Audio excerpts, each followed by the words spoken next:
qualche minuto, quando vediamo che si è firmata un po', possiamo girare così.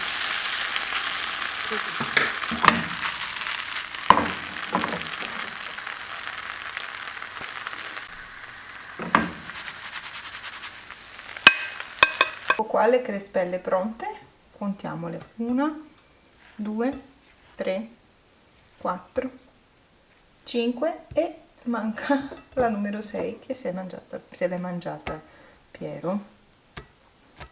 Diciamo che la ricetta potrebbe finire già qua, perché potete farcirle come preferite, con un'insalata, con le verdure, gli affettati, insomma quello che volete. Sono ottime, senza glutine.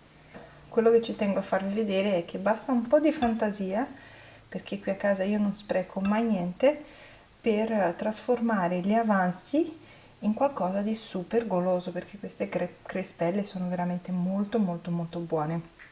Allora vado a farcirle sempre con degli avanzi, perché oggi è la giornata degli avanzi a casa mia, semplicemente così.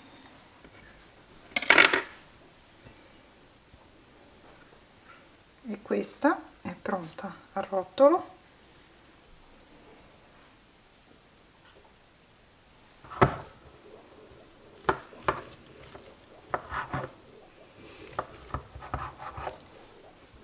Sono perfette anche per un aperitivo, molto sfiziose.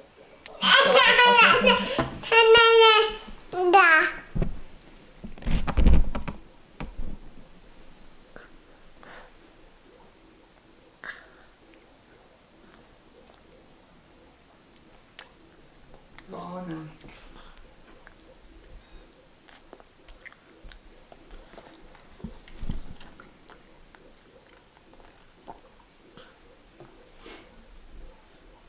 Piero. Insalata sul fondo del piatto. Ho deciso di servire queste con l'insalata per alleggerire insomma la coscienza, perché ci ho messo la mortadella.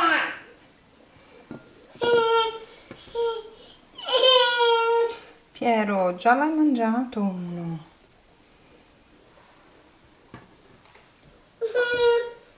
E guardate che delizia, con un semplice avanzo di riso.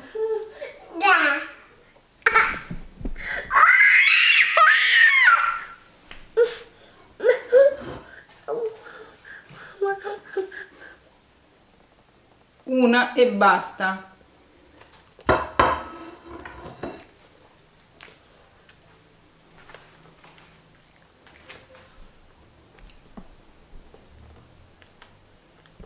Quelle altre sono per me e papà, ok?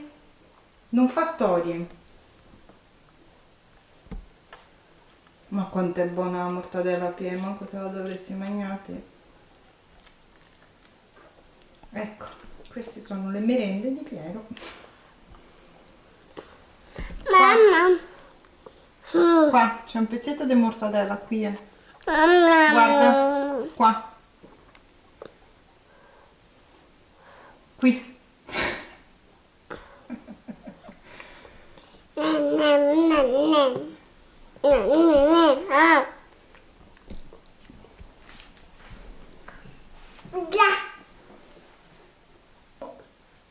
No!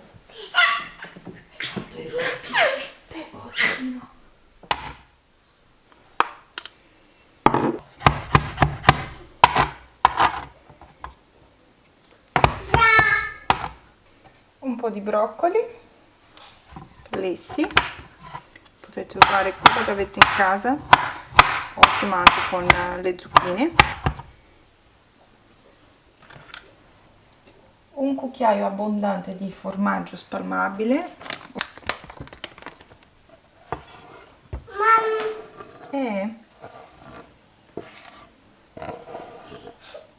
Mamma sta preparando la cena, amore.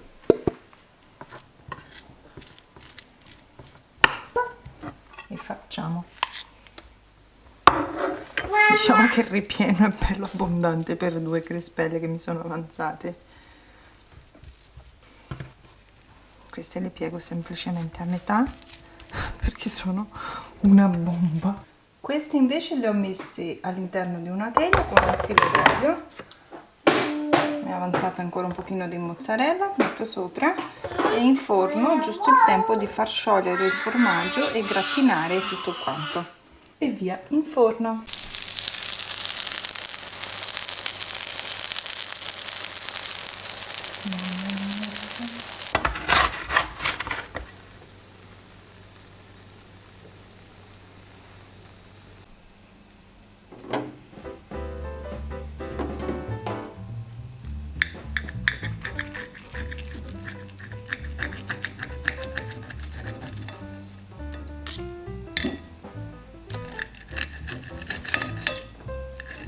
Mamma mia ragazzi, c'è un profumo allucinante proprio.